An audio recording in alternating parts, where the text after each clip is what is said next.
जो आज का हमारा टॉपिक है वो है मैकेनिज़्म ऑफ एवोल्यूशनरी चेंजेस। तो एवोल्यूशनरी चेंजेस को समझने से पहले हमें ये देखते हैं कि एवोल्यूशन होता क्या है। एवोल्यूशन एक ऐसा प्रोसेस है जिसमें प्रीवियसली एग्जिस्ट ऑर्गेनिज़म जो है वो वेल डेवलप फॉर्म में आ जाते हैं, यानी उससे जो न्यू ऑर्गेनिज़म या जो न्यू स्पीशीज़ डेवलप होती हैं वो पिछले ऑर्गेनिज़म की नस्बत वेल डेवलप होती हैं। इस प्रोसेस को हम एवोल्यूशन कहते हैं। अब जो एवोल्यूशन है वो दो तरह की हो सकती है, माइक्रो एवोल्यूशन और मैक्रो एवोल्यूशन। मैक्रो एवोल्यूशन होता है लार्ज स्केल पे जो एवोल्यूशन हो रही होती है, और माइक्रो एवोल्यूशन होता है जो स्मॉल लेवल पे माइक्रो एवोल्यूशन होती है। तो चलिए अब एक एक करके पढ़ते हैं। सबसे पहले है माइक्रो एवोल्यूशन। माइक्रो एवोल्यूशन ये स्मॉल स्केल पे हो रही होती है। एक सिंगल पॉपुलेशन के जब जीन या अलील की फ्रीक्वेंसी में चेंज आता है तो उसको हम माइक्रो एवोल्यूशन कहते हैं। माइक्रो एवोल्यूशन में बेसिकली 4 फंडामेंटल फोर्सेस हैं जो ये एवोल्यूशन में अपना रोल प्ले कर रही होती हैं। Number 1 mutation, number 2 selection pressure, number 3 gene flow और नंबर 4 क्रॉस ब्रीडिंग। अब इसको हम 1 बाय 1 करके पढ़ लेते हैं। अगर हम आज के लेक्चर में ये सारा कर लेंगे तो लेक्चर काफ़ी ज़्यादा लेंथी हो जाएगा, तो इसलिए हम आज म्यूटेशन प्रेशर पढ़ते हैं और फिर नेक्स्ट इंशाल्लाह बाकी वीडियोस भी आप तक पहुंच जाएंगी। तो आ जाता है हमारे पास म्यूटेशन प्रेशर। म्यूटेशन प्रेशर देखने से पहले ये देख लेते हैं कि म्यूटेशन क्या होता है। म्यूटेशन एक्चुअली ये दरअसल चेंजेस होती हैं क्रोमोसोम और जीन के स्ट्रक्चर में। जो चेंजेस आ रही होती हैं उनको हम म्यूटेशन कहते हैं। अगर हार्डे-विनबर्ग थ्योरम की बात करें तो उसमें हमने कहा था कि उसमें म्यूटेशन नहीं होती। अगर होती भी है तो वो म्यूटेशनल इक्विलिब्रियम उनमें एग्जिस्ट कर रहा है।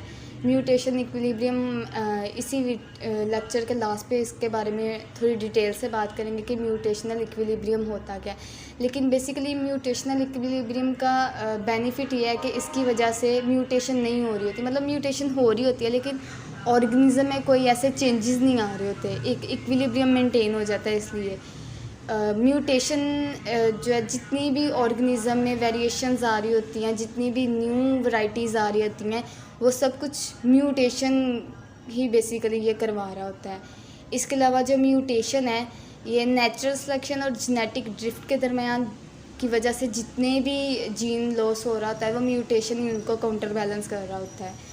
अब जो म्यूटेशन है ये रैंडम इवेंट्स होते हैं। अब रैंडम इवेंट्स इसका क्या मतलब है? रैंडम इवेंट्स हैं कि कुछ ऑर्गेनिज्म है उसमें बेनिफिशियल म्यूटेशन हो रही है, कुछ में हो रही है डेंजरस, जो ऑर्गेनिज्म के लिए बिल्कुल भी अच्छी नहीं है, जो उनको प्रोसीजर में उनको एक ख़राबी प्रोड्यूस कर रही हैं। तो अब ऑर्गेनिज्म में ये एबिलिटी नहीं है। अब एक ऑर्गेनिज्म है उसमें जो एडवांटेजियस म्यूटेशन है, मतलब वो वाली चेंजेस कम आई हैं और उसके अलावा वो जो हार्मफुल है वो ज़्यादा आ गई हैं। तो अब ऑर्गेनिज्म ऐसा नहीं कर सकता कि वो अपनी नेक्स्ट स्पीशी में जो हार्मफुल है उसको फ़िल्टर कर दे और जो बेनिफिशियल है सिर्फ वही रखे। ये रैंडम इवेंट्स है, मतलब किसी में बेनिफिशियल है और किसी में हार्मफुल है। म्यूटेशन के इफ़ेक्ट्स कौन कौन से हैं? अब म्यूटेशन के मुख्तलिफ़ तरह के इफ़ेक्ट हो सकते हैं। कुछ ऑर्गेनिज्म में तो ये बेनिफिशियल हो सकती है कि वो अच्छे से सर्वाइव कर सकते हैं।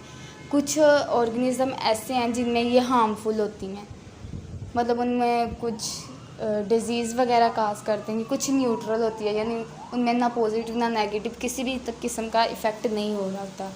और कुछ ऑर्गेनिज्म में इस तरह की चेंजेस आती हैं जो एक इन्वायरमेंट के लिए तो बेनिफिशियल होती हैं लेकिन दूसरे इन्वायरमेंट के लिए बिल्कुल भी बेनिफिशियल नहीं होती। वो ऑर्गेनिज्म, मतलब उसमें ऐसी चेंजेस आई हैं कि एक इन्वायरमेंट में तो वो बिल्कुल अच्छे तरीके से सर्वाइव कर सकता है, लेकिन दूसरे ऑर्गेनिज्म में वो इन चेंजेस की वजह से हो सकता है काफ़ी ज़्यादा उनमें डिजीज़ आ जाएं। तो ये म्यूटेशन इक्विलिब्रियम, इसकी मैंने पीछे भी बात की थी कि हम यहाँ पे थोड़ी डिटेल से बात करेंगे। तो इक्विलिब्रियम का मतलब होता है कि बैलेंस हो जाना किसी चीज़ का दोनों साइड से।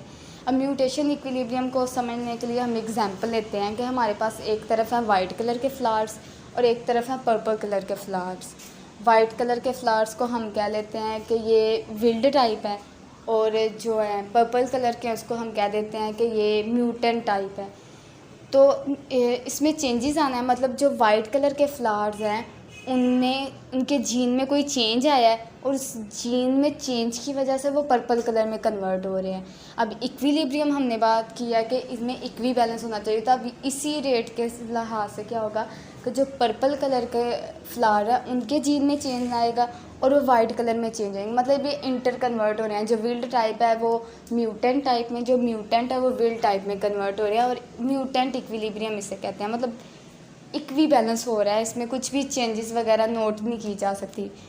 तो म्यूटेशन इक्विलिब्रियम का फ़ायदा हमने पहले पीछे बताया कि अगर इस तरह की म्यूटेशन किसी ऑर्गेनिज्म में हो रही होती है तो उस ऑर्गेनिज्म में ज़्यादा इफ़ेक्ट नहीं दिखा रही होती, मतलब हार्मफुल इफ़ेक्ट नहीं दिखा रही होती, क्योंकि ये एक लिहाज से ये न्यूट्रल में आ जाता है कि कोई चेंज उनमें शो ही नहीं हो रहा। तो अब हम देखते हैं म्यूटेशन प्रेशर क्या होता है। म्यूटेशन की वजह से जो जीन फ्रीक्वेंसी में चेंज आ रहा है, इसको मेजर करने की टेंडेंसी को हम म्यूटेशन प्रेशर कहते हैं। तो ये था हमारा आज का टॉपिक। अगर इस टॉपिक में किसी भी किस्म की कन्फ्यूजन हो तो आप कमेंट करके पूछ सकते हैं। शुक्रिया।